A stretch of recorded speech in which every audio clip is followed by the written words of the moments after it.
अब आपको लिए चलते हैं गाजीपुर लिटरेचर फेस्टिवल में, जहां तमाम मेहमान शिरकत कर रहे हैं। किक करके सभी मंच पर भी आपको यहाँ पे नजर आ रहे हैं। पूर्वांचल का सबसे बड़ा साहित्यिक महोत्सव है ये, जहां साहित्य पे चर्चा हो रही है, भारत की संस्कृति पे चर्चा हो रही है।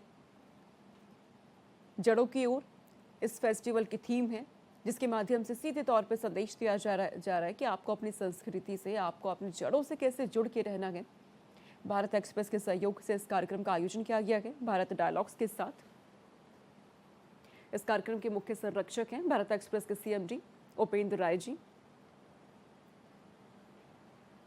तस्वीरें सामने आने लगी हैं। आज इस कार्यक्रम का, गाजीपुर लिटरेचर फेस्टिवल का आखिरी और अंतिम दिन है। आज तीसरा दिन है आज इस कार्यक्रम का।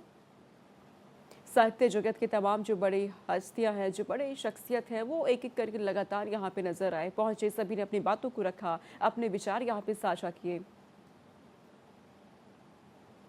सीधी तस्वीर इस वक्त आप देख रहे हैं भारत एक्सप्रेस के सीएमडी और एडिटर इन चीफ आपको श्री उपेंद्र राय नजर आ रहे हैं। अभी संचालिका महोदया ने आपको दिया। इस आयोजन की पृष्ठभूमि आज के सत्र की हम ये चाहेंगे कि बारी बारी से हमारे जो वक्ता हैं उनके जरिए ही हम जाने। गाजीपुर का बड़ा समृद्ध इतिहास रहा है और यहाँ का जो स्वतंत्रता संग्राम सेनानी हुए, उनकी महती भूमिका है, उस परंपरा को हम लोग निभा रहे हैं। उसी परंपरा के ध्वजवाहक और जो उस जमीन से ही उपजे हुए श्री उपेंद्र राय जी हमारे मुख्य वक्ता हैं आज इस आयोजन में। जो भारत एक्सप्रेस, जिसकी भूमिका इस आयोजन में बड़ी महत्वपूर्ण है, ख़ासतौर से बड़े बड़े शहरों में साहित्यिक आयोजन लीड फेस्ट होते रहते हैं, लेकिन गाजीपुर में जब ये आयोजन हो रहा है तो इस विशेष सत्र को आज हम वीर शहीदों सपूतों को समर्पित कर रहे हैं। उनका एक स्मरण है, पुनीत स्मरण है, पावन अवसर है। उन्हें श्रद्धा सुमन भी हम अर्पित कर रहे हैं और उनके बताए आदर्शों पर हम चलेंगे, इसका संकल्प भी ले रहे हैं। तो चर्चा में तमाम हम लोग वाक़यों का जिक्र करते रहेंगे। स्वतंत्रता संग्राम की जहाँ तक बात है तो शेरपुर की वो जो क्रांति है ऐतिहासिक, हम सभी उससे वाकिफ़ हैं। डॉक्टर शिवपूजन राय के नेतृत्व में अष्ट शहीदों ने 1942 के समय में 18 अगस्त को तिरंगा फहराया और अपनी शहादत दी। उससे प्रेरित होकर के अनेक लोगों ने स्वाधीनता संग्राम में महत्वपूर्ण भूमिका, अग्रणी भूमिका निभाई। स्वामी सहजानंद सरस्वती, जिन्होंने कांग्रेस से जुड़कर और उससे पहले भी आज़ादी की अलख जगाने में, खासतर से गांव गिराव के किसानों मजदूरों को इस चेतना से जोड़ने में महती भूमिका निभाई। उनकी धरा है। कम चर्चा होती है, किताबों तक होती है कि मंगल पांडे की जन्मभूमि भी गाजीपुर ही रही है। तो यानी ये उस लंबी परंपरा से जब हम आगे आते हैं, राम उग्रह पांडे, बीच में हमारे वीर अब्दुल हमीद, तो एक समृद्ध परंपरा के संवाहक हम सब हैं। इस नाते बड़ा ही गर्व और फख्र का ये अवसर है। मैं उसी शेरपुर की धरती से निकले हुए और मीडिया में अपनी विशिष्ट पहचान बनाए हुए भारत एक्सप्रेस के CMD chief editor Shri Upendra Rai ji को सबसे पहले आमंत्रित करता हूं और अपने वक्तव्य के लिए कि गाजीपुर की जो वीरों की ये परंपरा है, स्वतंत्रता संग्राम में जो इसकी भूमिका है, उस पर अपने शब्द कहें। और ये शब्द इन 4 पंक्तियों के हवाले से आपके, ख़ासतौर से उसी शेरपुर की ज़मीन से आप हैं जहाँ के हम लोगों ने पराक्रम और शौर्य का भी जिक्र किया। इन पंक्तियों के साथ मैं अपने पहले वक्ता आदरणीय श्री उपेंद्र राय जी को आवाज़ दे रहा हूँ कि जनगण मन बहलाना भी है, हंसना और हंसाना भी है। इस दौर में मीडिया की क्या भूमिका है, हमारी जो गौरव गाथा है उसे सामने लाने में क्या भूमिका है। आज हम गाजीपुर के अतीत पर गौरवान्वित हो रहे हैं। जनगण मन बहलाना भी है, हंसना और हंसाना भी है, नींदों का मौसम आए तो इनका काम जगाना भी है। श्री उपेंद्र राय जी का जोरदार तालियों से स्वागत करते हैं। गाजीपुर की जो ये पृष्ठभूमि है शौर्य गाथा की। हेलो, सबसे पहले गाजीपुर ज़िले के बारे में कल बातचीत हो रही थी तो मैंने कहा कि भाई एक विवेक जो फेस्टिवल डायरेक्टर हैं और भारत डायलॉग्स के वन ऑफ द फाउंडर में से हैं, तो उन्होंने एक सवाल पूछा कि लोग गाजीपुर में पैदा होते हैं लेकिन कहीं 2 लाइन में कोई अंग्रेजी में पूछ देता है तो झट से बनारस का हूँ बता देते हैं। तो मैंने बोला था कि भाई मुझे तो गाजीपुर के पर में पैदा होने का गर्व है, अपने गांव में पैदा होने का गर्व है, और मैंने अपने पूरे जीवन में कभी भी गाजीपुर और शेरपुर को छोड़ के अपना कोई परिचय नहीं दिया। बात फ्रीडम फाइट मूवमेंट की हो रही है, स्वतंत्रता संग्राम की हो रही है, तो मैं तो आता ही उस गांव से हूं जिस गांव में करीब 200 लोगों को फ्रीडम फाइटर के रूप में पेंशन दी गई और 18 अगस्त 1942 को भारत छोड़ो आंदोलन में सहभागिता निभाते हुए जो है 8 लोग हमारे गांव के, और जो गांव तो बहुत बड़ा है लेकिन कह सकते हैं कि उसमें से 3-4 लोग तो हमारे ही परिवार के थे। डॉक्टर शिवपूजन राय, जब आज़ादी की लड़ाई थी तो समझिए कि जो शेरपुर गांव में हमारा घर है तब 4 ही घर थे, अब 4 घर 48 घर में बंटवारा होते होते कन्वर्ट हो चुके हैं। तो एक ही परिवार था, बहुत ही पढ़े लिखे जहीन व्यक्ति थे, उस पर हम बाद में आएंगे। लेकिन एज ओपनिंग रिमार्क मैं ये कहना चाहूँगा कि आज के समय में जो आधुनिक जीवन मूल्य हैं उसमें स्वतंत्रता सबसे बड़ा आधुनिक जीवन मूल्य है। और नेल्सन मंडेला ने जब ये कहा 27 साल जेल में बिताने के बाद, हालांकि हमारे देश में नरम दल गरम दल पर बहुत बहस रही, लेकिन अब चूंकि हम एक आज़ाद देश हैं तो अब नरम दल गरम दल पे बहस करने की जगह एक मुकम्मल बात की जाए जो देश की आज़ादी की बात है। तो जब जवाहरलाल नेहरू प्रधानमंत्री बने तो गांधी जी का लोकेशन चेक किया गया कि गांधी जी क्या कर रहे हैं इस समय, तो गांधी जी दिल्ली की किसी हरिजन बस्ती में झाड़ू लगा रहे थे, साफ कर रहे थे उसको। और नेल्सन मंडेला ने जब ये कहा कि मुझे गांधी से प्रेरणा मिली और मैं 27 साल साउथ अफ्रीका की आज़ादी के लिए गांधी को सामने देखते हुए अपना समय गुजार गया। निश्चित रूप से आज़ादी की लड़ाई में महात्मा गांधी का बहुत बड़ा योगदान था, और जो भारत छोड़ो आंदोलन भी शुरू हुआ वो भी उन्होंने ही शुरू किया। आप लोगों से बात करते हुए एक छोटा सा सवाल कहूँगा कि एक तो कह सकते हैं कि सीधे सीधे मूल रूप से गुलामी थी जो अंग्रेज़ों ने हमारे ऊपर शासन किया, व्यापार करने आए और धीरे धीरे हमारी कमजोरियों का फ़ायदा उठाते हुए वो हम पर शासन करने की सीमा तक पहुंच गए और हिंदुस्तान की बागडोर अपने हाथ में ले ली। लेकिन आधुनिक जीवन मूल्य की बात मैंने की तो मान लीजिए भारतीय चेतना की जो बात की जाती है, लेकिन जितना भारतीय चेतना डगमगाई और जितना भटकाव भारतीय चेतना के भीतर हुआ और 3,500 साल तक ये देश आक्रमण झेलता रहा, इन्हीं 3,500 सालों में भारत ने अधिक से अधिक बदलाव भी देखा। अगर मैं कहूँ कि महावीर और बुद्ध 2 ऐसे महापुरुष इन्हीं 3,500 सालों में पैदा हुए जिन्होंने आदमी को भौतिक रूप से आज़ाद कराने की जगह आत्मिक रूप से भी आज़ाद कराने की दिशा में मार्ग प्रशस्त किया।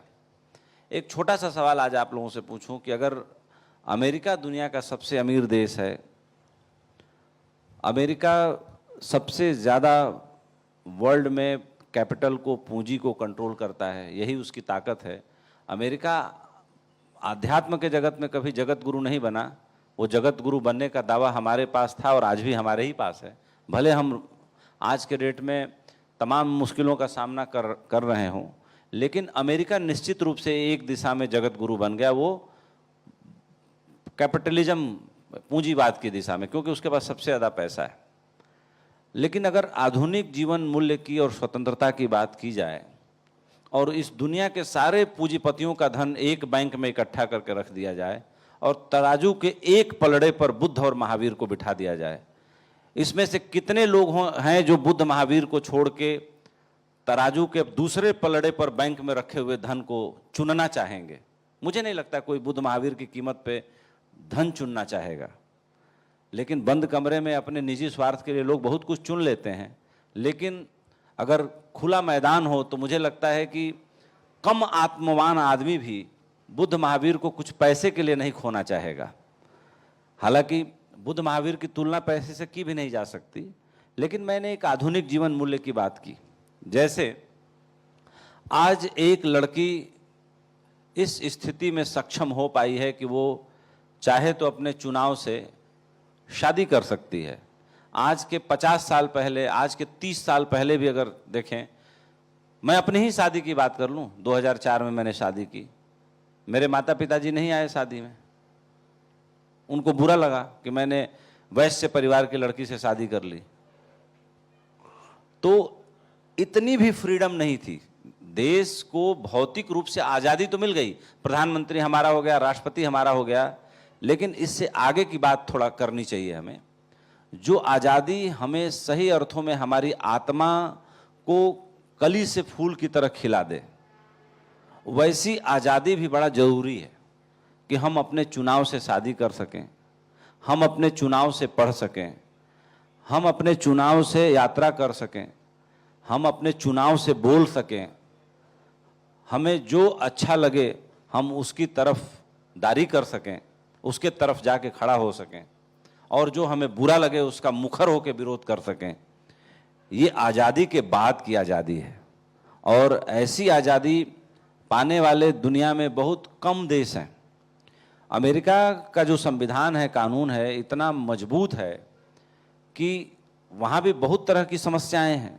समाज में इतनी समस्याएं, जैसे अभी मैं कल पढ़ रहा था कि गूगल, मेटा, इन तमाम सोशल मीडिया प्लेटफॉर्म्स ने चैट जीपीटी पर केस कर दिया।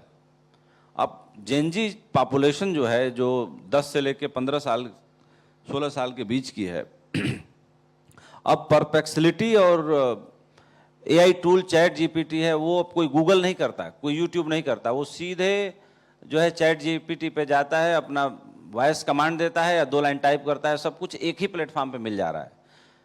तो और कुछ लोग अमेरिका में इस पे सलाह भी लेने लगे चैट जीपीटी से, और सलाह लेते लेते कुछ लोग मानसिक रूप से बीमार थे, कुछ लोगों ने आत्महत्याएं कर ली, कुछ लोग मर गए। और जो है गूगल और मेटा ने चैट जीपीटी पे केस किया कि भाई तुम्हारे आने के बाद जो है हमारा तो धंधा ही नीचे डूबता जा रहा है तेजी से। तो उसने कहा कि भाई अभी मैं पैसा नहीं दे सकता, अभी तो मैं स्टार्टअप हूँ।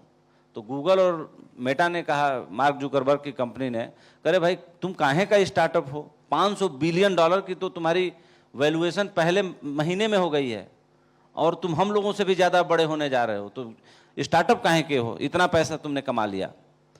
तो कहने का मतलब है कि जो सभ्यताएं बहुत ज़्यादा इसी समय की रेखा में आगे निकल गईं, उनके संघर्ष अलग तरह के हैं, हमारे संघर्ष बहुत अलग तरह के हैं, और हमारे संघर्ष अभी बहुत बेसिक हैं, बहुत मूलभूत हैं।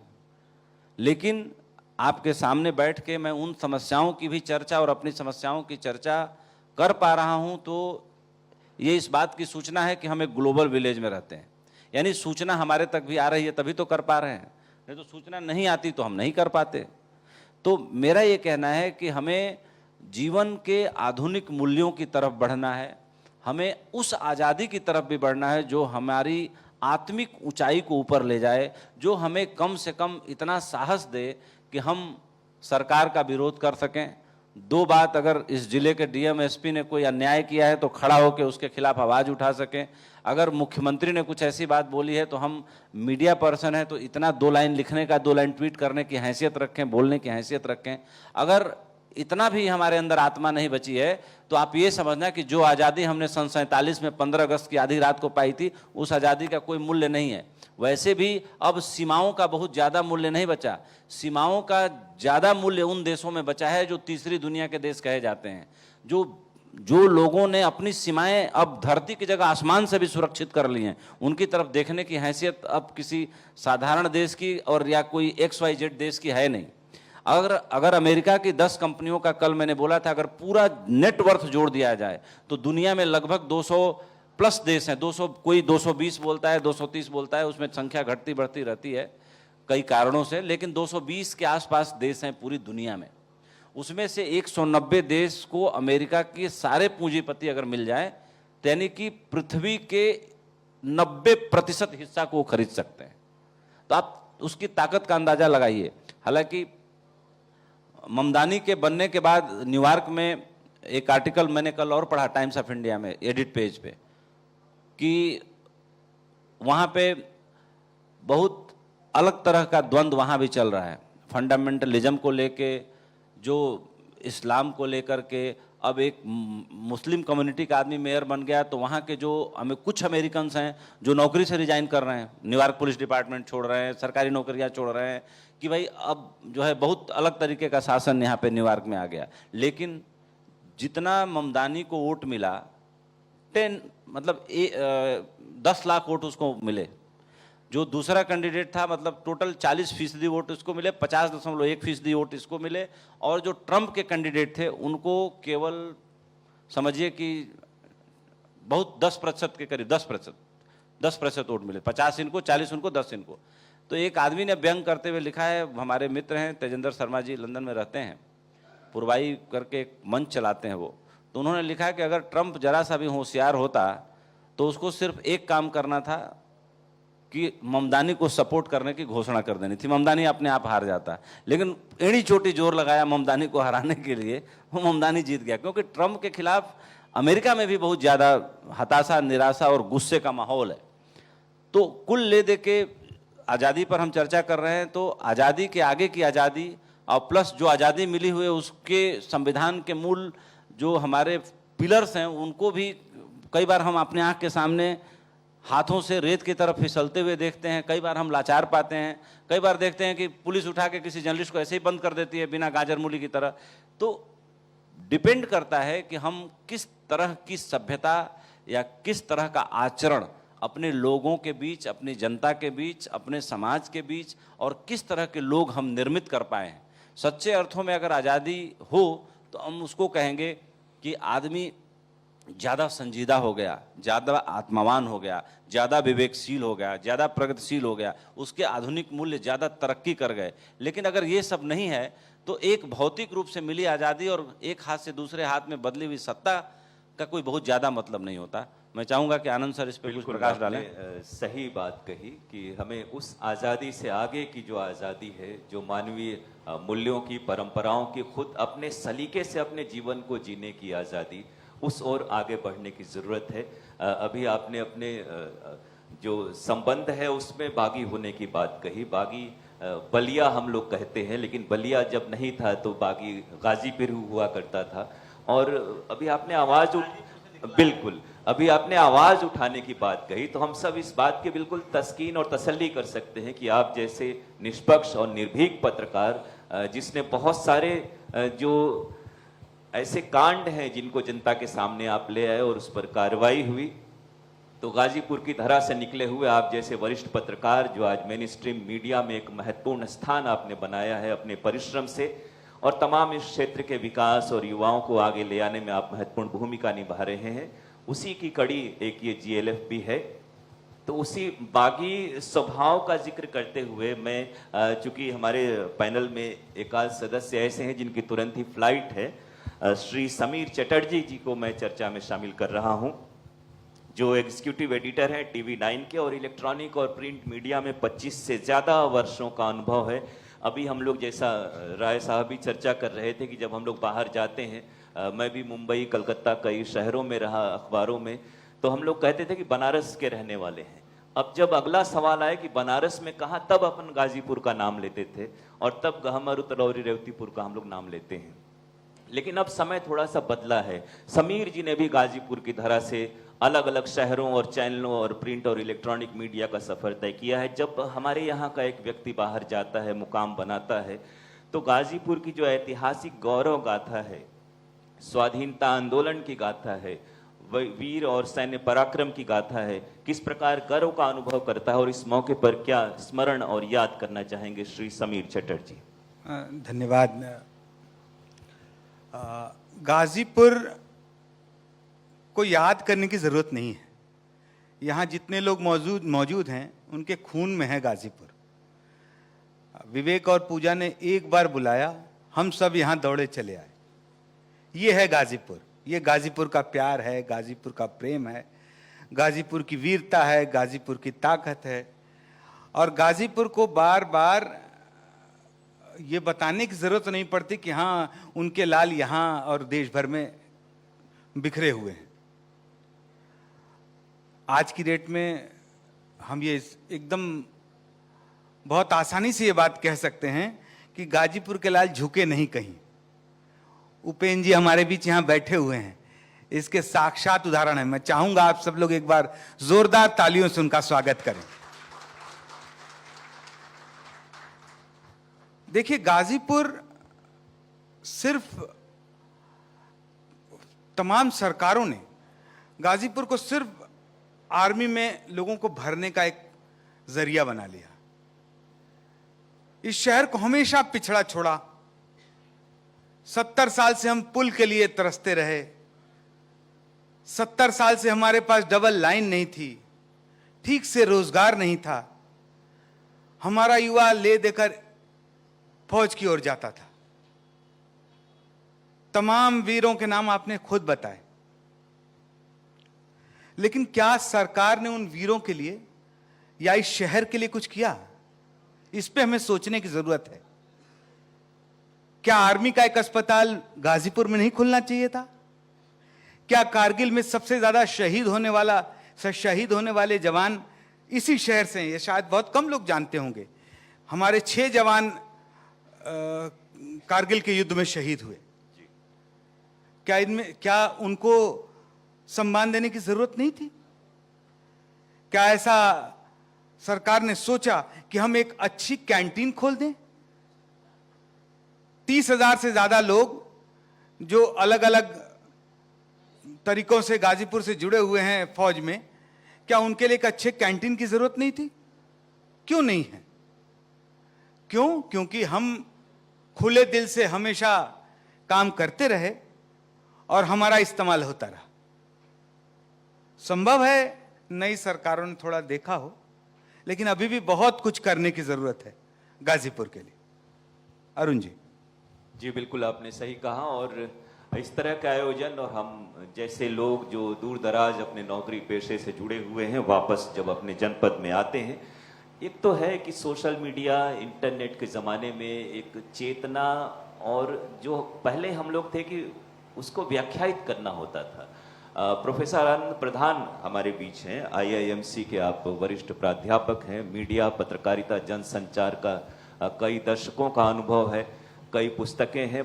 देश दुनिया के विद्यार्थियों के बीच आप चेतना का, पत्रकारिता की जो अलख जगाने की बात होती है सही अर्थों में, वो आप कार्य कर रहे हैं और इस धरा से आपका जुड़ाव रहा है। और आज ये अवसर है जब ये पहली दफ़े गाजीपुर में इस तरह का आयोजन हो रहा है, तो जैसा मैंने कहा कि ये जो विषय है बहुत माकूल है, मौजू है, और इस पर यहाँ जो चर्चा होगी, समीर जी जैसा कह रहे थे कि गाजीपुर को जब हम याद करते हैं और इस तरह के बृहद स्तर पर आयोजन के जरिए याद करते हैं, और टीवी चैनलों के जरिए देश भर की, दुनिया की जनता हमें देख सुन रही है, तो गाजीपुर के आज़ादी की लड़ाई और सैन्य पराक्रम, ये जो परंपरा है, इस पर किस तरह से गर्व करने और इसको आगे ले जाने की आवश्यकता है। किन किन महत्वपूर्ण बिंदुओं को आप इस अवसर पर रेखांकित करना चाहेंगे? प्रोफेसर आनंद प्रधान।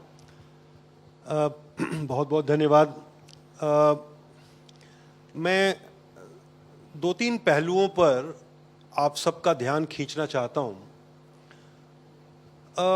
जब हम बात कर रहे हैं स्वतंत्रता संग्राम और सैन्य शौर्य, इन दोनों को जोड़ करके और उसमें गाजीपुर को देखने की कोशिश कर रहे हैं, मैं ये मानता हूं कि भारत की आज़ादी की जो पहली लड़ाई है 1857 की, वहां से अगर आप देखें तो 1857 की लड़ाई का केंद्र भी, आप गाजीपुर सीधे न कहें, लेकिन ये पूर्वांचल और उधर भोजपुर से लेकर के और दिल्ली तक का ये जो पूरा हिंदी पट्टी या जो गंगा की पट्टी है, इस पट्टी के योगदान की अगर हम बात करें तो इस पर अभी इतिहास में बहुत कुछ काम होना बाकी है। लेकिन 1857 की इस लड़ाई में से ले करके 1942 तक कि इस लड़ाई में, आजादी की इस लड़ाई में इस क्षेत्र का जो योगदान है वो बहुत ही महत्वपूर्ण है और उसको बहुत सारे इतिहासकारों ने अलग अलग रूपों में चिन्हित किया है। आप चाहे वो सबाल्टर्न्स की हिस्ट्री आप देख लें, चाहे वो मेन स्ट्रीम हिस्ट्री जो स्वतंत्रता आंदोलन की है उस हिस्ट्री को देखें, यानी चौरी चौरा से लेकर के और हमारे गाजीपुर में 42 के आंदोलन में मोहम्मदाबाद तहसील पर झंडा फहराते हुए जिस तरह से वो शहादत दी गई, उस तक की पूरी यात्रा को अगर आप देखें तो वो यात्रा ये बताती है, और इसीलिए शायद ये लोकप्रिय मुहावरे में ये जो बागी पूर्वांचल के अंदर जो एक रिबेलियस नेचर है, और ये रिबेलियस नेचर आप, चूंकि हम ये गाजीपुर साहित्य उत्सव में हम लोग शामिल हो रहे हैं और साहित्य की भी बात जरूरी है, तो आप बुद्ध भी एक तरह से जिनका जिक्र कर रहे थे, चाहे वो बुद्ध रहे हो चाहे कबीर रहे हो, ये भी अपने समय की जो डोमिनेंट डिस्कोर्स था, जो उसके खिलाफ खड़े होकर के इन्होंने अपनी बात रखी, और ये इसी इलाके की बात है। तो इसी इलाके की मिट्टी में ये बात तो है, बिल्कुल वही लोगों ने उनको सुना। तो एक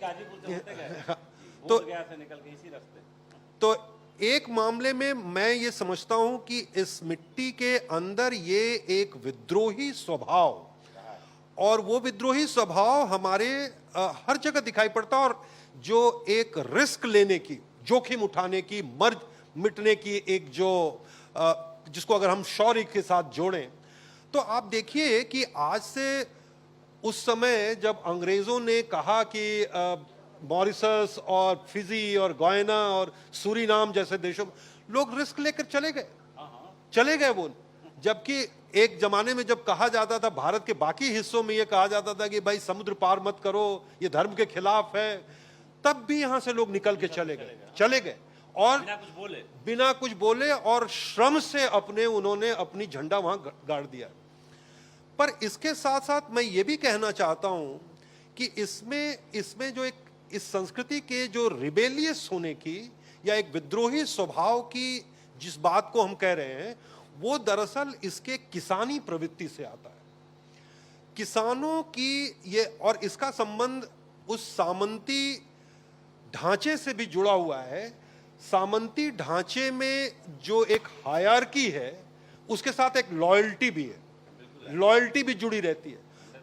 तो वो लॉयल्टी भी आप देखिए कि जब यहाँ के लोग लड़े तो अंग्रेजों की फौज में भी, फर्स्ट वर्ल्ड वॉर में भी जाके लड़े, वो फ्रांस तक चले गए, मिडिल ईस्ट तक भी चले गए, तो अंग्रेजों की फौज में भी उसी लॉयल्टी के साथ रहे, और जब विद्रोह किया तो मंगल पांडे की तरफ विद्रोह भी किया। एक सेकंड, केवल 1,60,000 अंग्रेजों की जो संख्या है, मात्र जब भारत में वो आए और भारत में 200 साल का पूरा 250 साल का उन्होंने शासन किया, तो पूरे टाइम के दौरान अंग्रेजों की संख्या जो ब्रिटेन से आए थे, पूरे एशिया महाद्वीप में, भारत में ही नहीं, पूरे एशिया महाद्वीप में मात्र 1,60,000 थी।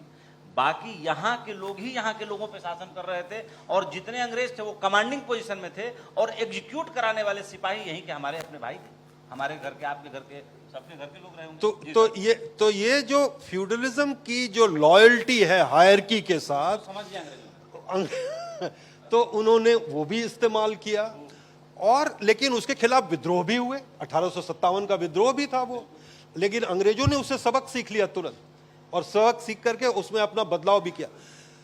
लेनिन ये कहा करते थे रूसी क्रांति के, क्योंकि ये महीना रूसी क्रांति का भी है, तो लेनिन ने एक बहुत दिलचस्प बात कही थी कि ये फौजी कौन है।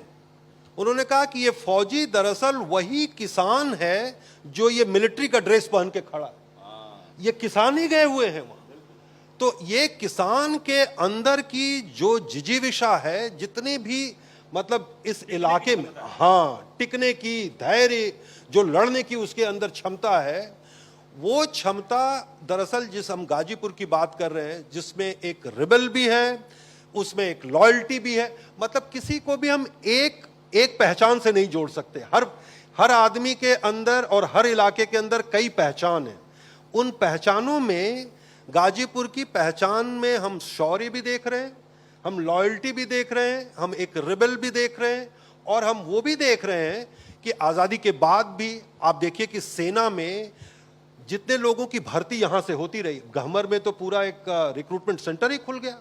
तो ये लोग वही किसान थे जो फौजी ड्रेस पहन करके अपनी जान तक देने के लिए तैयार थे। और यही ठीक कहा बिल्कुल समीर ने कि हर युद्ध में इस इलाके में सबसे ज्यादा शहीद लौटे।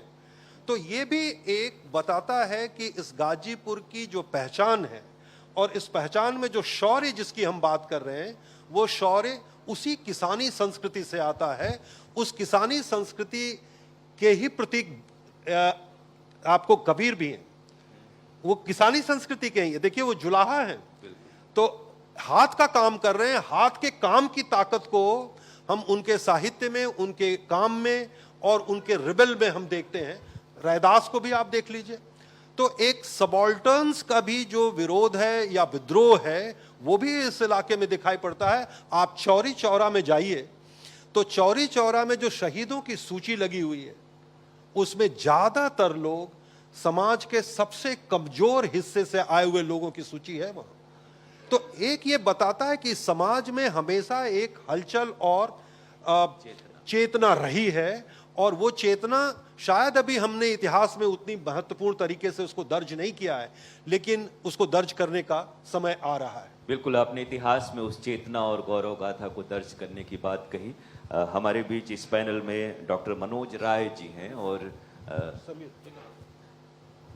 समीर चटर्जी जी की फ्लाइट है। हम लोगों की मुलाकात फिर होगी। गाजीपुर की इस धरा से आप पधारे और अपना वक्तव्य आपने दिया, 2 दिनों का महत्वपूर्ण समय दिया, बहुत शुक्रिया। फिर मुलाकात होगी।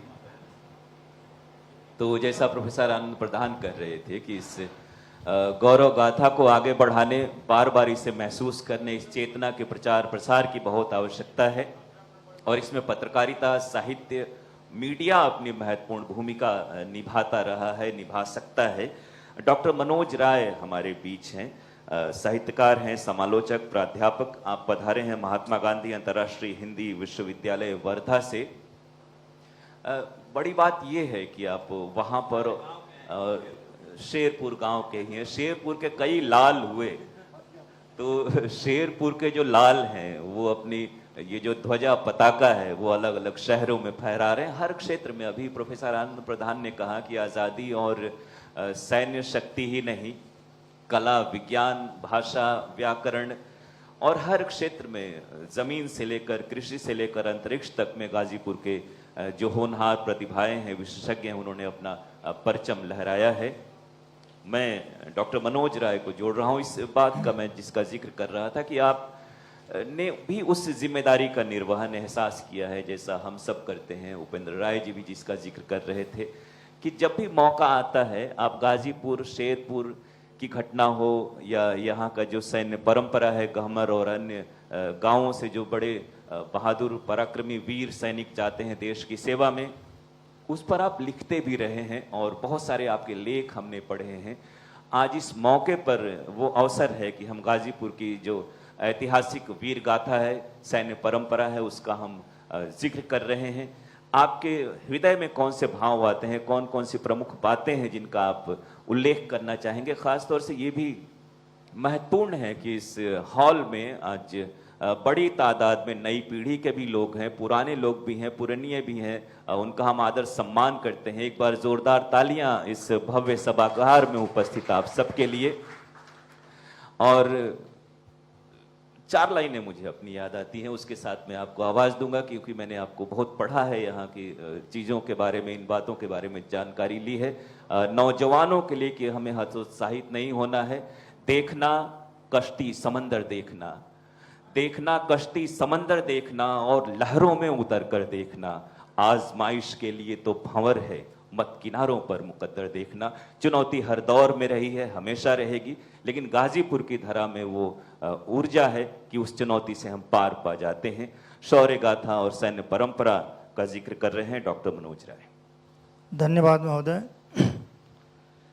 आज के इस पैनल के जो प्रथम वक्ता है उन्होंने एक बहुत अच्छी बात कही कि स्वतंत्रता एक जीवन मूल्य है।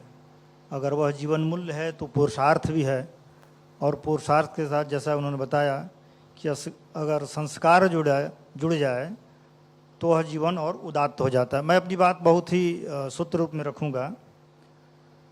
स्वतंत्रता जीवन मूल्य कैसे है? जब गांधी जी के हाथ में वो आज़ादी की लड़ाई आई तो उसको उन्होंने कहा कि ये पंचामृत है, जिसमें पहला है पराधीनता से मुक्ति, दूसरी है राजनीतिक स्वतंत्रता, तीसरी है आर्थिक स्वतंत्रता, चौथी है सांस्कृतिक स्वतंत्रता और पांचवा है स्वशासन, सेल्फ रूल जिसको उन्होंने कहा था। अगर ये सब चीज़ मिल जाए तो मुझे लगता है कि जो हमारे प्रथम वक्ता है जिसकी ओर इशारा कर रहे थे और बाद में आनंद प्रधान जी भी इशारा कर रहे थे, उसकी पूर्ति हो जाएगी। गांव पर प्रायः 8 से 8 शहीदों की बात की जाती है। 2012 या 13 की बात है, मैं अचानक Indian council of historical research पहुंच गया तो वहाँ उसमें डिक्शनरी ऑफ मार्टियर तैयार की जा रही थी, शहीद शब्दकोश। तो मैंने कहा कि मेरे गांव का भी नाम आपको लिखना होगा, मेरे ज़िले का नाम लिखना होगा। तो बोले कि इसमें उन्हीं का नाम जाएगा जिसका कि आर्काइव से में नाम होगा। तो मैंने कहा कि मैं आर्काइव से कुछ नाम दे दूंगा आपको। तो कुछ नाम मैंने दिए, फिर बाद में उन्होंने उसको कहा कि जब उत्तर प्रदेश की बारी आएगी तो मैं जोड़ूंगा। जब डिक्शनरी ऑफ मार्टियर्स को देखेंगे तब उसमें हमारे गांव के 10 लोगों का नाम है। हम लोग अष्ट शहीद करते हैं पर आर्काइव्स में 10 लोगों का नाम है जो शेरपुर के शहीद हुए हैं। फिर उसी क्रम में जब मैंने आगे की खोज की तो 1857 में हम केवल मंगल पांडे तक सीमित रह जाते हैं। कमसार गांव के कोई तिरकोना गांव है जहां के 6 या 7 लोगों को 1858 और 59 में फांसी की सज़ा दी गई। करीब 42 लोग इस गाजीपुर ज़िले के ऐसे हैं। और मज़े की बात यह है कि उसमें दलित भी हैं, मुस्लिम संप्रदाय के भी हैं और तथाकथित उच्च जातियाँ भी हैं जिसको हम ऊंच नीच में बांटे हुए हैं। यानी हर प्रकार के लोग उस आंदोलन में सम्मिलित थे और 42 से अधिक लोगों को फांसी की सजा दी गई, जो भारत सरकार के नेशनल आर्काइव्स ऑफ इंडिया में वो है, इकट्ठा है। तीसरी बात, बुद्ध की बात की गई कि बुद्ध ने, ये धरती ऐसी है जहाँ बुद्ध भी आए थे। तो बुद्ध जी, भगवान बुद्ध सारनाथ तक ही रह गए, काशी में उनका प्रवेश नहीं हो पाया। 3 ऐसी जगह रही जहाँ चाह कर भी भगवान बुद्ध नहीं जा पाए, काशी, वृंदावन और अयोध्या। वो इसलिए कि वो विराग की खेती करते थे और पूर्वांचल राग की खेती करना जानता है, इसलिए वो नहीं पहुँच पाए। फिर जैसे अभी किसी प्रसाद प्रधान जी ने कहा कि मॉरिशस तक गए और कहाँ कहाँ तक गए, तो वो इसलिए गए कि हमारी जातीय स्मृति में, रेशियल मेमोरी में कौंडिन्य नाम का एक ब्राह्मण था जिस पर कुबेरनाथ जी ने एक निबंध भी लिखा, एक बाली द्वीप का ब्राह्मण। वो पूरा साउथ ईस्ट एशिया तक उस ज़माने में बहुत सारे लोग जाते थे। मुझे लगता है कि वो रेशियल मेमोरी जब काम कर रही थी, शायद इसीलिए बाद के दिनों में भी मॉरिशस या अन्य जगह जहाँ जहाँ जिसको जैसा अवसर मिला उन लोगों ने यात्रा की, तरह तरह की परेशानियों को झेल करके। जिधर इन्होंने इशारा किया किसान, तो किसान वस्तुतः तितिक्षा से शिक्षा और अथक श्रमशीलता का पर्याय होता है। तो स्वाभाविक है जिसका जीवन किसान का होगा, जिसका परिवार किसान का होगा, जिसका संस्कार का किसान का होगा, वह निश्चित में रूप में जीवन में आने वाली चुनौतियों को जो बड़ी आसानी से सामना कर लेगा। मैं इधर भी एक PhD मेरे अंडर में लड़का कर रहा है। मेरी इच्छा थी कि मैं अपने गांव पर ही रिसर्च कराऊं, तो शायद वो टॉपिक पास ना हो पाता, इसलिए मैंने गाजीपुर का रखा कि गाजीपुर में अहिंसक आंदोलन, और स्पेशल रेफरेंस दिया मैंने मोहम्मदाबाद का, क्योंकि मोहम्मदाबाद जो ही आएगा तो त्यों ही मेरा ही गांव उस पर सिरमौर रहेगा। तो कई बार टॉपिक में बदलने में चालाकी करनी पड़ती है। तो मनुष्य जीवन होने के नाते मैं भी मनुष्य हूँ, तो थोड़ी बहुत चालाकी मेरे अंदर भी है ही है। तो उस चालाकी तहत मैंने सोचा कि मैंने अपने गांव पर काम करा लूँ। तो बहुत सारे डॉक्यूमेंट्स ऐसे मिल रहे हैं। मज़ेदार बात यह है कि आप देखेंगे कि एक विश्वनाथ शर्मा जी ऐसे हैं जो असहयोग आंदोलन में भी हैं, साइमन कमीशन में भी हैं, नमक आंदोलन में भी हैं, व्यक्तिगत सत्याग्रह में भी हैं और 42 में मैंने ऐसे कई लोग हैं जितने भी गांधी जी के द्वारा आंदोलन किए हैं, सब में भाग लिए हैं, सब में जेल में गए हैं। ऐसा बहुत कम मिलेगा इतिहास में जो इन 5-6 में, शायद नेहरू भी इतनी बार जेल, इतनी मतलब इन सारे आंदोलन में, क्योंकि व्यक्तिगत सत्याग्रह में तो वो नहीं ही थे। गांधी जी 2 या 3 अक्टूबर की रात में यहाँ पर, 2-3 अक्टूबर में, क्योंकि 10 अक्टूबर यंग इंडिया में उन्होंने लिखा है कि यहाँ पर आए हैं, यहाँ गाजीपुर में ठहरे हैं। और बल्कि एक नाई से मिले, एक नाई का उन्होंने जिक्र किया है और कहा कि एक नाई से मिले जो नगर महापालिका में अध्यापक हैं वो, और उस ज़माने कहते हैं कि 17 रुपये की स्वल्प उनकी तनख्वाह है। इसके अलावा नौकरी करने के अलावा भी अपने पेशा का उन्होंने पालन किया, मैंने अपने जो भी उनका जो उनका पेशा था उसके अलावा 10 रुपया और पाते थे। तो उनका ये कहना था कि हम चाहें तो किसी भी तरह का काम करते हुए भी अपना जो पुश्तैनी धंधा है उसमें भी हम अपना स्किल बनाए रखेंगे तो हम अतिरिक्त धन कमा सकते हैं। तो ये गांधी जी की इच्छा थी। तो गांधी जी के आंदोलन से हमारा देश, जो हमारा जो जिला है वो सबसे अधिक प्रभावित रहा। और 1857 में, जैसा मैंने पहले बताया कि 1857 में ही सबसे अधिक योगदान है, बस उसको रेखांकित नहीं किया गया है। मैं कोशिश में हूँ कि वो सारे के सारे दस्तावेज एक जगह इकट्ठा हों, जिससे कि जिसको भी पढ़ने लिखने की इच्छा हो वो एक जगह पा सके। वरना ये जिस तरह से विस्तीर्ण है और जिस तरह से चारों तरफ वो फैला हुआ है, तो कई बार हम चाह करके भी अपने ज़िले का उस जो इस कार्यक्रम का जो थीम है जड़ों की ओर लौटो, चाह करके भी हम उन जड़ों की पहचान नहीं कर पाते, क्योंकि वो बीच में वो कड़ी कहीं ना कहीं टूट गई है। उसको जोड़ने की मैंने कोशिश शुरू की है, देखें कितना सफल पाते हैं। मुझे यही कहना। जी बिल्कुल, आपने लिखने और लिखने के साथ साथ शैक्षिक अध्यापन के जरिए गाजीपुर की जो शौर्य परंपरा है उसे आप नई पीढ़ी और पाठकों तक पहुंचा रहे हैं। ये बड़ी बात है। और बड़ी बात ये है कि आज इस विषय पर हम इस महत्वपूर्ण गाजीपुर लीट फेस्ट में चर्चा कर रहे हैं। अभी जिक्र चला कि गाजीपुर के जो सैनिक हैं, यहाँ के जो शूरवीर हैं, प्रथम विश्व युद्ध से लेकर के और हाल के ऑपरेशन सिंदूर तक में उन्होंने बहुत महत्वपूर्ण भूमिका निभाई है। तो इस जो सैन्य और शौर्य की परंपरा है, वास्तव में इसे ग्रंथांकित किए जाने की जरूरत है। कल भी हम लोग साहित्यिक चर्चाओं में ये महसूस कर रहे थे कि एक ऐसा हो कि एक ही स्थान पर अगर कोई जानना चाहे कि गाजीपुर का साहित्यिक इतिहास क्या है, गाजीपुर की साहित्यिक परंपरा क्या है, इस विषय कोई ग्रंथ और पुस्तक पर कार्य होना चाहिए।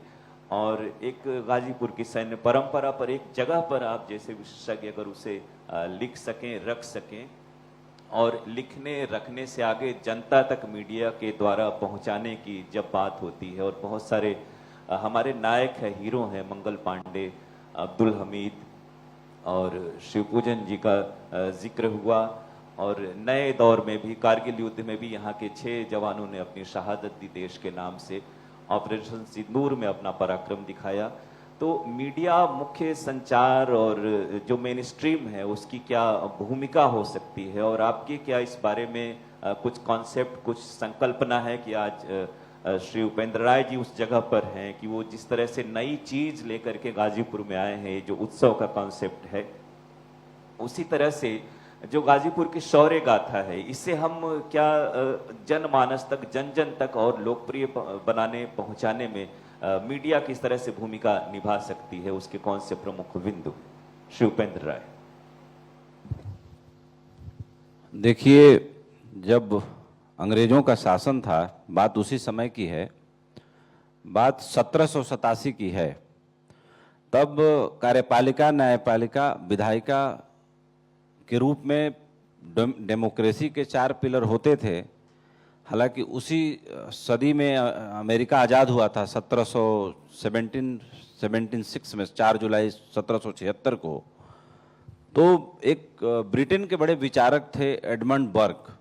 तो जो कार्यपालिका, न्यायपालिका, विधायिका और प्रेस, जो चौथा शब्द प्रेस आया, वो प्रेस उससे पहले भी था। ऐसा नहीं था कि प्रेस उससे पहले नहीं था, चाहे अखबार नहीं थे, लेकिन कार्यपालिका, न्यायपालिका, विधायिका और प्रेस, ये जो चौथा खंभा लोकतंत्र में जुड़ा, वो ब्रिटेन के विचारक एडमंड बर्क ने, वो पार्लियामेंटेरियन भी थे हाउस ऑफ कॉमन्स में, तो उन्होंने ये कहा कि कार्यपालिका, न्यायपालिका, विधायिका के ऊपर भी आंख रखने के लिए एक संस्था चाहिए, ताकि अगर ये तीनों मिल जाएं, एक स्थिति ऐसी हो जाए, या जब मिल जाते रहे होंगे या मिले होंगे, उनके अनुभव से कोई बात गुजरी होगी, तभी उस आदमी ने पार्लियामेंट में ये प्रस्ताव रखा, भाषण दिया, इस पर वोटिंग हुई, और उस टाइम ब्रिटिश इंपीरियलिज्म का जो झंडा है वो पूरी दुनिया में लहरा रहा था। वो बात रातों रात स्थापित भी हो गई,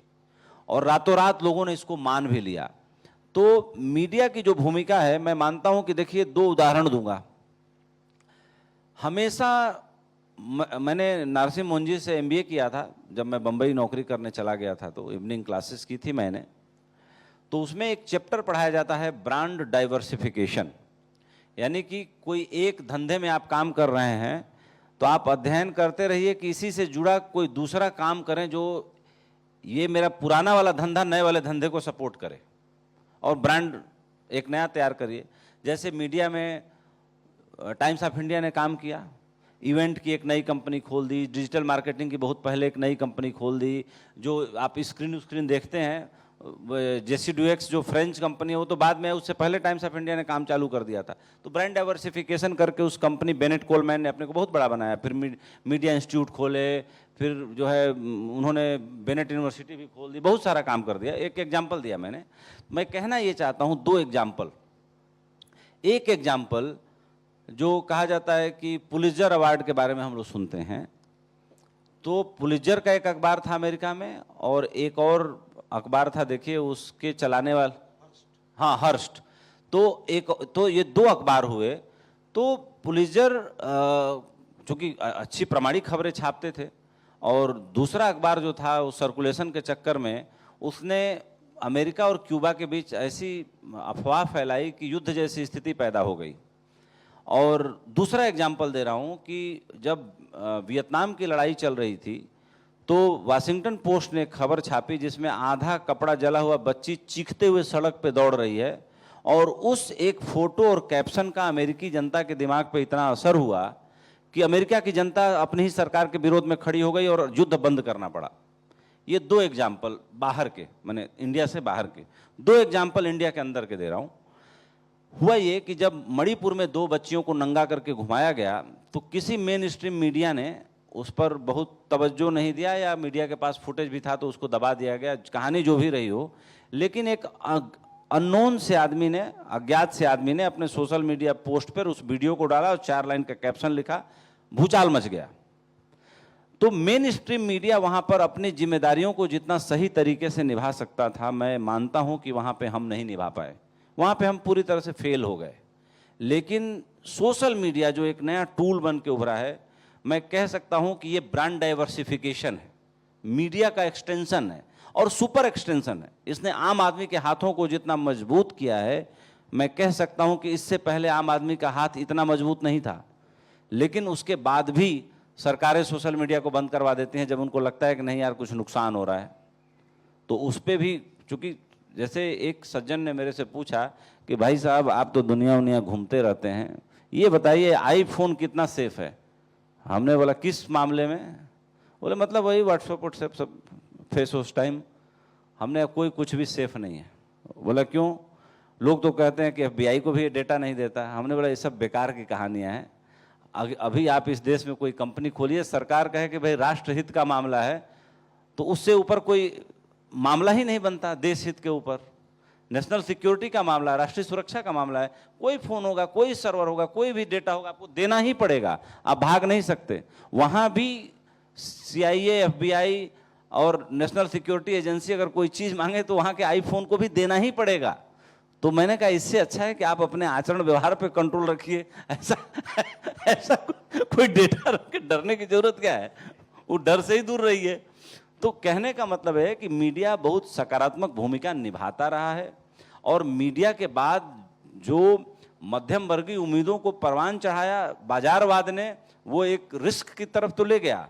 लेकिन ये भी मैं कह सकता हूं कि एक नई छलांग लगाने की दिशा में मध्यम वर्ग की उम्मीदों को उसने हवा भी दी, जो ये इंटरटेनमेंट मीडिया है, सोशल मीडिया है, जो आपको एक ओपन प्लेटफॉर्म देता है, आज़ादी देता है कुछ भी कहने की। लेकिन एक खतरा भी है। आज भारत देश कुछ भी कर ले, अगर एक गूगल अपनी सेवाएं भारत देश के लिए बंद कर दे, एक स्विच बस बंद कर दे, आपका सारा डिजिटल पेमेंट कोलैप्स कर जाएगा, आप मर जाएंगे। आज आप नंबर 1 आदमी हैं डिजिटल पेमेंट में, पूरे वर्ल्ड का 46% डिजिटल पेमेंट आपके यहाँ से कंट्रोल हो रहा है। लेकिन अगर एक गूगल बंद कर दे तो आप कहीं नहीं हैं, जीरो हो जाएंगे। तो कहने का मतलब है कि आज के डेट में ले दे के बाजार की ताकतें ही सुनिश्चित करती हैं, वही युद्ध करवाती हैं, वही युद्ध रुकवाते हैं, वही कौन सा सामान अच्छा है आपके दिमाग में रोपिन कर देते हैं, कौन सा अभी कल तक बोलते थे काजू खाना दिल बैठ जाएगा, हार्ट अटैक हो जाएगा। आज वही अमेरिकी डॉक्टर करेंगे नहीं कुछ नहीं होता जी काजू खाने से। तो इस पे मैंने थोड़ा सा अध्ययन किया कि ऐसा क्यों बोलते हैं। ऐसा इसलिए कि जब भारत देश गुलाम था तो यहाँ पे एल्युमिनियम के बर्तनों में खाना खिलाने को अंग्रेजों ने फैशन बना दिया। जब बाद में हम लोग सबल हुए तो पता चला कि अरे यार ये तो जहर है, एल्युमिनियम के बर्तन में आप खाओगे तो 30 साल आपकी आयु कम हो जाएगी, 30 साल पहले मर जाओगे, वो स्लो पॉइजन है। हमारे यहाँ जो मिट्टी के बर्तनों में, पीतल के फूल के बर्तनों में खाने की जो समझदारी थी वो बहुत गहरी समझ से निकल के आई थी। हमारे यहाँ जो फिजिसिस्ट अमेरिका में ये सब नोबल वोबल पा के बैठे हुए हैं, वो सोमनाथ के मंदिरों के हजारों साल पहले हमारे यहाँ लोगों को फिजिक्स की समझ थी। हमारे पास इतना था कि हम संभाल नहीं पाए। हम सोने की चिड़िया वाकई थे, हम कभी जगत गुरु थे, लेकिन कब ये ओहदा, ये पदवी हमसे खिसक गई हमें पता ही नहीं चला। और इतना हमारे पास था कि जैसे अभी बंबई गया था मैं एक दिन, तो हमारे एक मित्र हैं, उनके यहाँ रेड हो गई इनकम टैक्स की, बहुत कुछ उनके यहाँ निकला।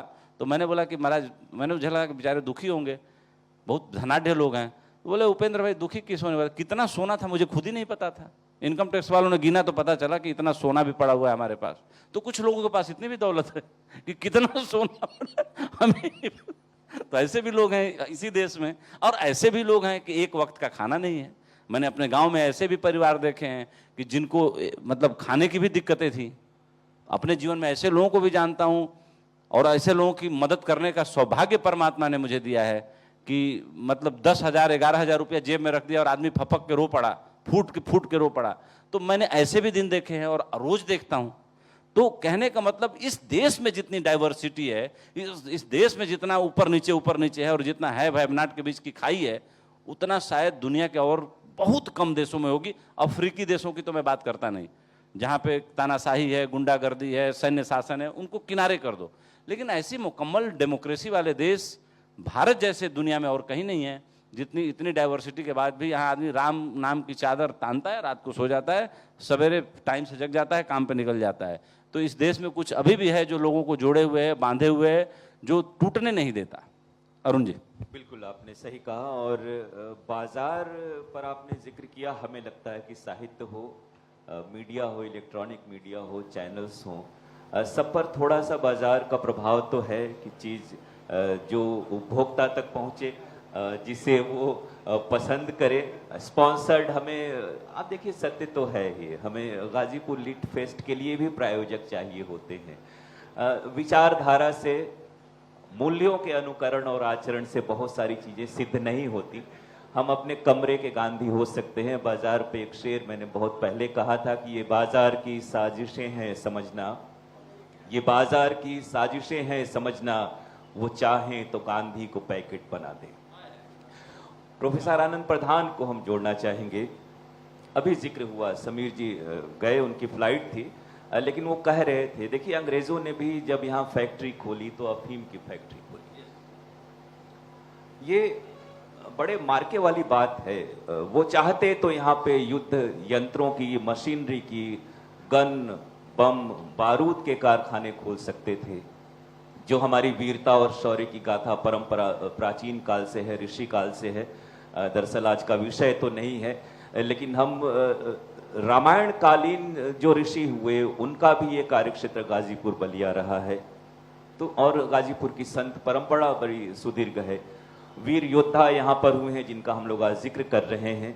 लेकिन विकास तो भाई सही सही बात है, जहाँ बाजार बढ़ेगा, इंडस्ट्री होगी, विकास वहीं पे होगा। राष्ट्रीय चेतना, देश के प्रति समर्पण, एकता अखंडता के साथ साथ भौतिक जो विकास है, क्या वो भी राष्ट्र प्रेम, सैन्य शक्ति इस पर प्रभाव डालता है?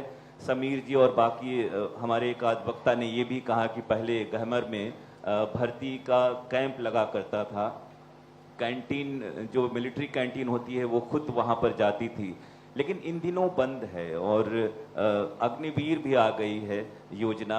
ये भी कहें कि नए दौर में पिछले 10-12 वर्षों में ये तो ज़रूर हुआ कि एक नए तरह की राष्ट्रीय सांस्कृतिक चेतना का निर्माण और उसका स्फुरण प्रसार तो हुआ है, निसंदेह ये काबिल तारीफ बात है।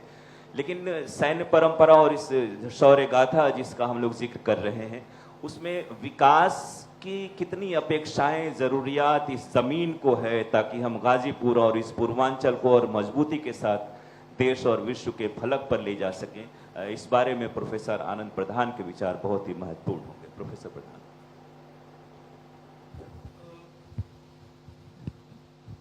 आपने जिस विकास की बात की, असल में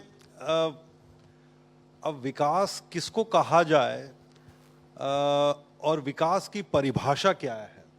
विकास क्या केवल इंफ्रास्ट्रक्चर है, यानी कि जो हम सड़कें, राय का विकास और अंबानी का विकास, अगर बिंब लें आप सीधे समकालीनता के, वैचारिक रूप से तो हम बहुत समृद्ध रहे, सांस्कृतिक और धार्मिक रूप से, लेकिन जमाना तो जिस चीज के साथ जा रहा है, अभी आपने मार्केट और तमाम देश दुनिया का उपेंद्र जी ने भी उल्लेख किया, तो जब उस पे मजबूत होंगे तो बाकी ये पक्ष भी मजबूत हो जाता है, उसकी मजबूती नहीं हुई। देखिए, मैं समझता हूं कि विकास को लेकर के भी ये बात सही है कि इन दिनों देश में जो एक हमने होड़ शुरू की है और उसमें विकास का मतलब और उसके अर्थ को हमने एक तरह से, जिसको कहते हैं कई बार कुछ शब्दों का अर्थ संकुचन हो जाता है, यानी अर्थ उसका कहीं विस्तृत है लेकिन समय काल में उसका अर्थ संकुचित होकर के कुछ चीजों तक सीमित हो जाता है। तो जैसे विकास नाम के शब्द को हमने इन दिनों हाईवेज या एक्सप्रेसवे बन रहे हैं, एयरपोर्ट्स बन रहे हैं, नई स्पीड ट्रेन आ जाए हमारे पास, बुलेट ट्रेन आ जाए, कारखाने लग जाएं, ये हमारे लिए विकास का नया मॉडल है, जिसमें मैं समझता हूं कि इस मॉडल को लेकर के पूरी दुनिया में इस समय एक बहस चल रही है।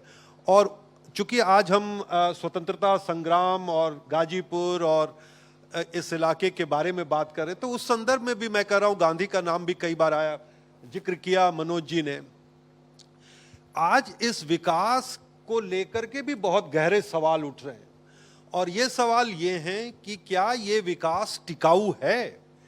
क्या ये इस विकास की जो कीमत है, जो पूरी दुनिया चुकाने जा रही है या चुका रही है, जो क्लाइमेट चेंज है, ग्लोबल वार्मिंग है, मौसम में जो परिवर्तन हो रहा है, जो प्रदूषण है। अब आप जैसे देखिए, कहिए अगर विकास का एक मॉडल है दिल्ली, अब आप दिल्ली में लोग कह रहे हैं कि इतना प्रदूषण है, इस समय इतना प्रदूषण है कि लोग एक तरह से गैस चैम्बर उसको कह रहे हैं। हमने विकास का मतलब क्या बना दिया? हमारी नदियां जितनी प्रदूषित हो, हमने नदियों को खत्म कर दिया, हम जंगलों को काटते चले जा रहे हैं। तो क्या ये विकास है और क्या ये टिकाऊ है? और क्या ये विकास का जो मॉडल है, जैसे अमेरिकी अर्थव्यवस्था का जिक्र बार बार हो रहा है, उस अमेरिकी अर्थव्यवस्था में जो एनर्जी इंटेंसिव है, वो मतलब एनर्जी, यहाँ इतनी ज़्यादा एनर्जी की खपत है, यानी पेट्रोल और पेट्रोलियम की, कि वो सस्टेनेबल हो नहीं सकती, वो लंबे समय तक नहीं चल सकती है। अगर वो उसकी भूख को मिटाना है तो पूरे आप देखिए कि मिडिल ईस्ट में अमेरिका ने क्या हाल कर रखा है, उसी तेल के चक्कर में, नहीं तो उसकी कोई दिलचस्पी नहीं होती वहाँ। अफ्रीका में उतनी दिलचस्पी नहीं है, सिवाय उन जगहों के जहाँ पर तेल है। तो मैं ये समझता हूँ कि अगर हम दूर की बात सोचें, जैसा कि गांधी ने कहा, और उस जमाने में आज़ादी की लड़ाई के कुछ मूल्य थे, उन मूल्यों में एक मूल्य ये भी था, सादगी। गांधी के साथ वो सादगी भी आई। और गांधी के बारे में अक्सर कहा जाता है कि वो ऑटोमोबाइल के विरोधी थे, आधुनिकता के इन पहलुओं के बड़े घोर विरोधी थे। एक बार एक अंग्रेज पत्रकार ने उनसे पूछा कि गांधी जी, इसमें क्या बुराई है कि सब लोगों के पास कार हो अपनी? तो उन्होंने थोड़ा हंसते हुए देखा और कहा कि मतलब मुझे क्या इससे शिकायत हो सकती है, लेकिन एक मिनट के लिए कल्पना करो कि भारत और चीन के हर व्यक्ति के पास एक कार हो, तो क्या यह सस्टेनेबल है? क्या यह दुनिया चल सकती है? आप एक मिनट के लिए आप कल्पना करिए कि हर के आदमी के पास एक कार है। अगर यही हमारा आदर्श है विकास का, तो क्या यह दुनिया चल सकेगी?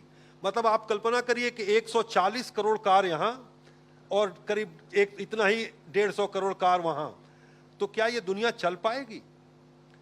तो विकास के भी मामलों में हमें नए सिरे से सोचना पड़ेगा कि विकास के नए मॉडल क्या हो सकते हैं जो ज्यादा टिकाऊ हो और क्या जब हम फिजिकल इंफ्रास्ट्रक्चर की बात कर रहे हैं तो हम शिक्षा, स्वास्थ्य, सैनिटेशन, अब जैसे इसी गाजीपुर को ही लीजिए, गाजीपुर के आंकड़े बताते हैं जो एनीमिया है, जो आप यहां पर देखिए सैनिटेशन की कमी के कारण इतने बड़े पैमाने पर एनीमिया, स्टंटिंग है बच्चों में कि उनका पूरा मानसिक विकास नहीं हो पाता। तो हमने जितना खर्च करना, अगर विकास का कोई मॉडल हो सकता है इस पूर्वांचल के लिए और आजादी की लड़ाई के उन मूल्यों से अगर हम निकाल करके कहें, तो मुझे लगता है कि यहां शिक्षा में और खास करके प्राथमिक शिक्षा में और प्राथमिक स्वास्थ्य में जितना निवेश करने की जरूरत है, सैनिटेशन में जितना निवेश करने की जरूरत है, शायद उससे इस इलाके की तस्वीर बदल सकती है। अगर हम इस अर्थव्यवस्था को, जो आज की अर्थव्यवस्था है, ये कल कारखानों से ज्यादा ज्ञान की अर्थव्यवस्था है। ज्ञान की अर्थव्यवस्था में अगर जगह बनानी है हमें, तो हमें शिक्षा और स्वास्थ्य में ज्यादा निवेश करना पड़ेगा। उस मॉडल को लेकर के आगे बढ़ना पड़ेगा जिसमें वेलफेयर यानी नागरिकों का कल्याण केंद्र में है। तो शायद हम बाजार के साथ भी चल सकते हैं, बाजार में कोई बुराई नहीं है। बाजार का आप सुना रहे थे, एक सहगल का पुराना गीत है, बाजार से निकला हूं खरीदार नहीं हूं। तो मैं समझता हूं कि हम बाजार के साथ, बाजार में कोई बुराई नहीं है, बाजार इनोवेशन को प्रमोट करता है। बाजार के साथ एक अच्छी चीज है कि वो कंपटीशन को बढ़ाता है। कंपटीशन और इनोवेशन भी बहुत जरूरी है, लेकिन उसके लिए जो बुनियाद बनाने की जरूरत है वो शिक्षा और स्वास्थ्य में निवेश से ही आ सकता है। बिल्कुल आपने सही बात कही। और इस चर्चा में इस जगह पर हम लोग समापन की ओर अग्रसर हैं। विकास की बात हुई कि बाजार भी ज़रूरी है, ये भी बात हुई, और हमने ये शुरू किया था कि यहाँ पर राष्ट्रीय चेतना रहे, हमारी शूरवीरता की परंपरा भी रहे। इसके लिए किस तरह के मॉडल को हम अपना सकते थे, और ये जो गौरव गाथा की हम लोग जिक्र कर रहे थे, उसको किस तरह से आगे बढ़ा सकते हैं। प्रोफेसर आनंद प्रधान के ही बारे में बस संक्षेप में विचार जोड़ रहे हैं डॉक्टर मनोज राय को कि किस हद तक सहमत हैं आप जिस भौतिक विकास की बात हम कर रहे थे, क्योंकि बचपन से हम लोगों ने देखा है। एक चीज और है, हम सभी यहाँ से जिस पलायन का हम लोग जिक्र करते हैं, हम सभी वास्तव में यहाँ से पलायित तो हैं ही ना। हम अपने गांव में टेलीविजन चैनल, रेडियो चैनल, विश्वविद्यालय नहीं खोल सके, तो हम बंबई गए, दिल्ली गए, कलकत्ता गए, जर्मनी गए, अमेरिका गए। हम यहाँ रहते हुए कुछ कर सकने की एक अच्छा ये हुआ है कि इस तरह के लिट फेस्ट या ऐसे आयोजनों से हम लौट रहे हैं और आपस में मिलजुल रहे हैं। ये सुखद संकेत है और भविष्य के लिए बहुत आश्वस्तिकारक है। प्रोफेसर डॉक्टर मनोज राय जी के विचार।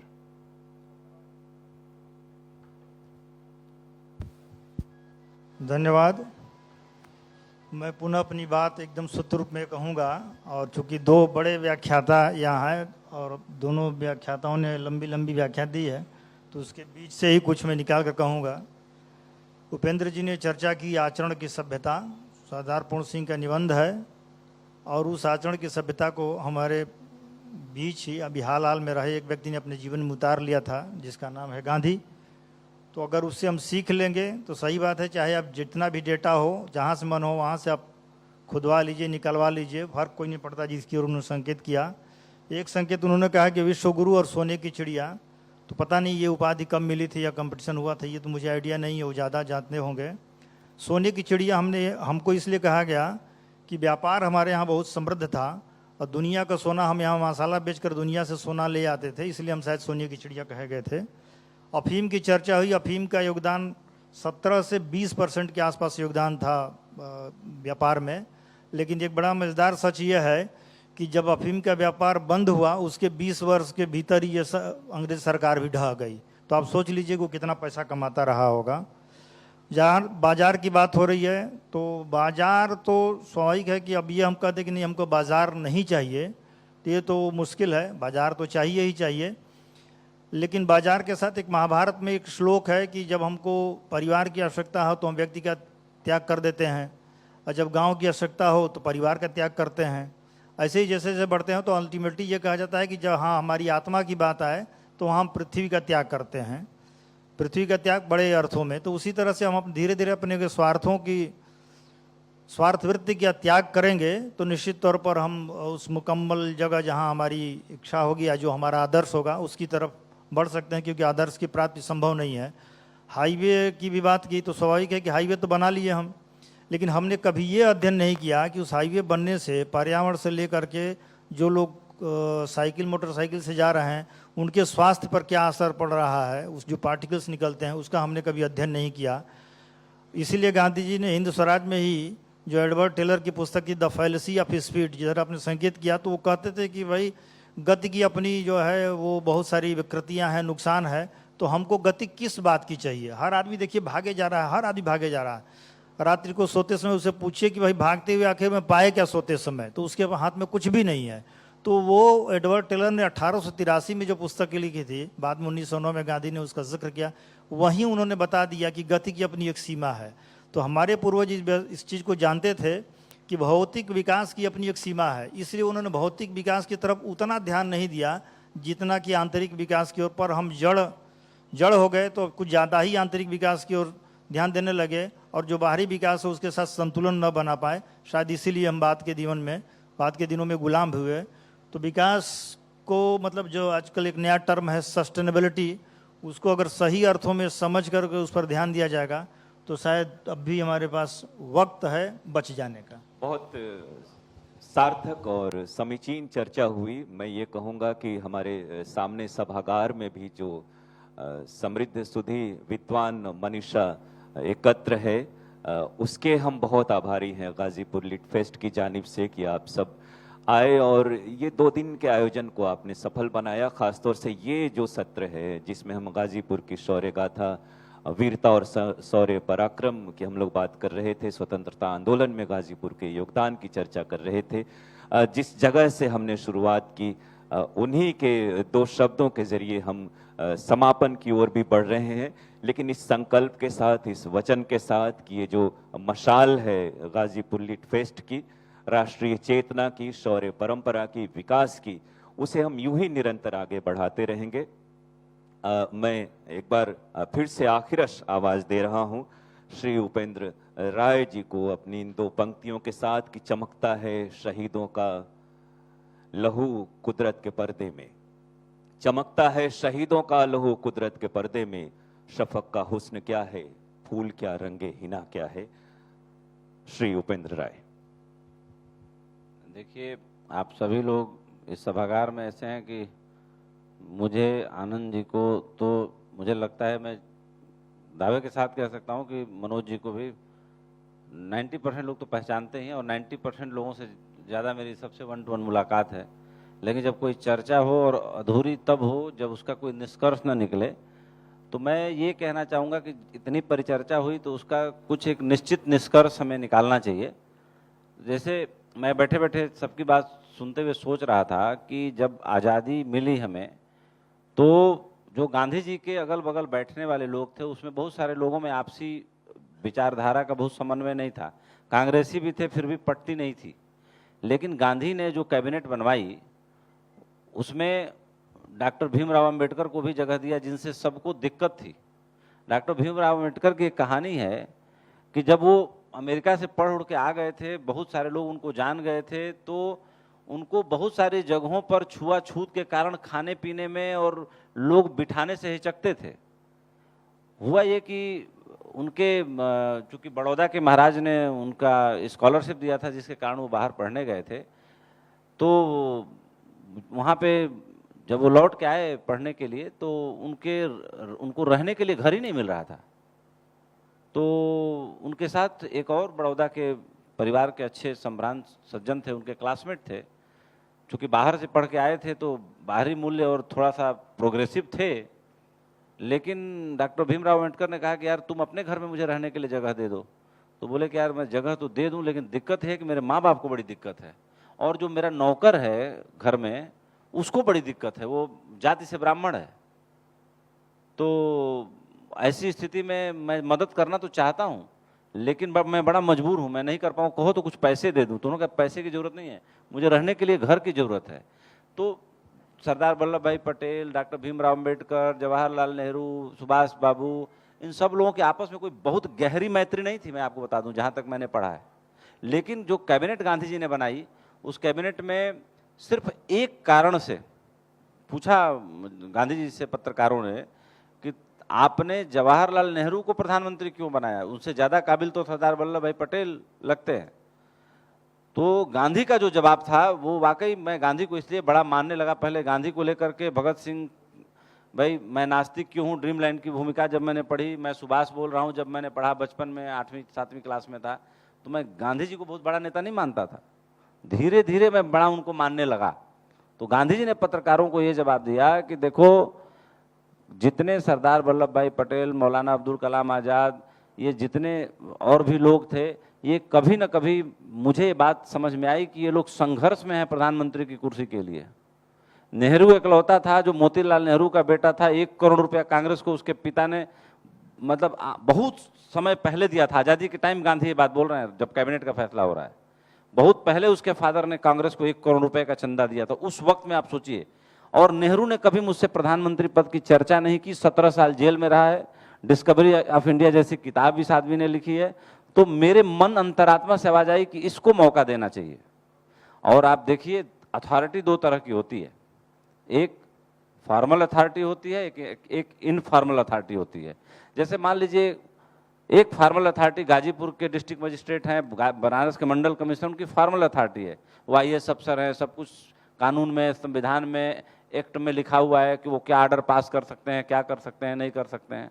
लेकिन एक गांधी की इनफॉर्मल अथॉरिटी थी कि भारत का प्रधानमंत्री भी जब कुर्सी पे बैठा तो पैर छू के बैठा, और बापू जब तक जिंदा रहे जब भी मिलते थे तो भारत का प्रधानमंत्री हजारों के सामने या पूरी कैबिनेट के सामने उनका पैर छू के प्रणाम करते थे। तो गांधी की अथॉरिटी इनफॉर्मल अथॉरिटी थी, वो कहीं कागज में लिखित नहीं थी। और जो नेहरू जी की अथॉरिटी थी वो फॉर्मल अथॉरिटी थी, भारत के प्रधानमंत्री की अथॉरिटी थी। तो कह सकते हैं कि जैसे मान लीजिए आडवाणी जी का बर्थडे था, प्रधानमंत्री जी गए, पैर छू के उनका आशीर्वाद लिया 8 नवंबर को, तो जैसे आडवाणी जी की अथॉरिटी इनफॉर्मल अथॉरिटी है, लेकिन प्रधानमंत्री जी ने उनको बड़ा मान के पैर छू के आशीर्वाद लिया। तो मेरा ये कहना है कि जब मैं छोटा था तो मैं सोचता था ये राइट विंग लेफ्ट विंग क्या होता है। जब धीरे धीरे बड़ा हुआ, पढ़ाई करी, तो समझ में आया। अब इतना ज़्यादा समझ में आ रहा है कि जहाँ देखो वहाँ राइट विंग लेफ्ट विंग के बीच लड़ाई है। तो मेरा ये मानना है कि राइट विंग और लेफ्ट विंग दोनों जो हैं बड़े जरूरी हैं समाज के संतुलन के लिए। ये पूरी दुनिया जो है डायलेक्टिकल है, द्वंद्व पे खड़ी है। अगर हमारी सांस आ रही है तो सांस जा रही है। अगर पृथ्वी को किसी दूसरे उपग्रह से खड़ा होकर देखें या चंद्रमा से ही खड़ा होकर देखें तो आसमान में गोले की तरह लटकी हुई है। इसी बात को न मानने के कारण बेचारे सुकरात को जहर का प्याला पीना पड़ा, क्योंकि वहाँ का राजा मानता था कि सूर्य चक्कर लगाता है पृथ्वी का, पृथ्वी तो टिकी हुई है अपनी जगह पे, लेकिन वो आदमी टिका रहा कि नहीं जी, पृथ्वी चक्कर लगाती है सूर्य की। तो ऐसे जड़ लोग भी हुए जिन्होंने अपनी जड़ता के कारण समाज के कीमती लोगों को मौत की सजा दे दी। ऐसी पीड़ा से भी ये दुनिया और समय की रेखा गुजर चुकी है। तो ऐसी स्थिति में जब कोई मुकम्मल बात होगी तो मुझे लगता है कि जैसे गांधी ने कैबिनेट बनाई थी, वैसे यहाँ की सरकारों को, यहाँ के व्यवस्था चलाने वालों को हर विंग से कुछ इंटेलेक्चुअल चुनने पड़ेंगे और उनसे जो है समुद्र मंथन कराना पड़ेगा। उसके बाद उससे विष निकले अमृत, उसका समाधान ढूंढना पड़ेगा, तब जाके कोई सच्ची और सम्यक बात हो सकती है। जैसे बुद्ध ने कहा कि सम्यक दृष्टि, सम्यक भोजन, तो ये सम्यक नींद, इस जो उन्होंने एक धारा दी, कुछ गुण दिए कि अगर आप जीवन में आत्मिक ऊंचाई को प्राप्त करना चाहते हैं, बड़ा आदमी बनना चाहते हैं, तो उन्होंने कहा कि भाई शासन वही कर सकता है जो अनुशासन में रहे। तो कहने का मतलब कि हम अगर कोई चर्चा कर रहे हैं तो उसका निष्कर्ष भी निकलना बड़ा जरूरी है। और मैं मानता हूं कि एक निष्कर्ष तो निश्चित रूप से निकलना चाहिए, वह है वैचारिक निष्कर्ष, जो इस देश को सही में उसकी खोई हुई गौरव गाथा और शौर्य को वापस दिला सके। धन्यवाद। जय हिंद, जय भारत।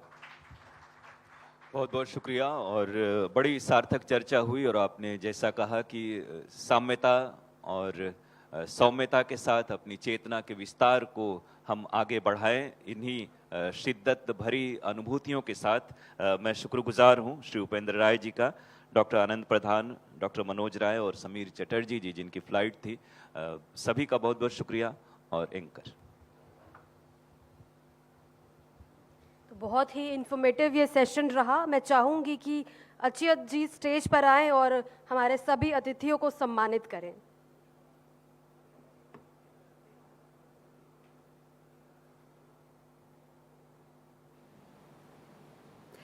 तस्वीर आप देख रहे हैं, सीधी तस्वीरें सामने आ रही है गाजीपुर लिटरेचर फेस्टिवल से, जहां भारत एक्सप्रेस के सीएमडी उपेंद्र राय को सम्मानित किया गया है।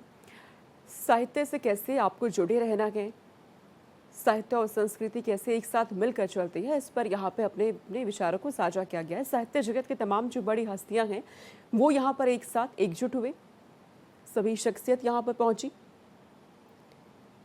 पूर्वांचल की धरती पे गाजीपुर लिटरेचर फेस्टिवल का आयोजन आज इसका आखिरी दिन है, अंतिम दिन है। मंच की तस्वीरें आप देख रहे हैं। 3 दिन तक ये आयोजन चला गया। भारत एक्सप्रेस के सीएमडी इसके मुख्य संरक्षक रहे। भारत डायलॉग्स के साथ मिलकर भारत एक्सप्रेस का ये मुख्य कार्यक्रम, जहां साहित्य के साथ कैसे नए युवाओं को जोड़ना है, इस पर फोकस किया गया। भारत की संस्कृति पे यहाँ चर्चा हुई है।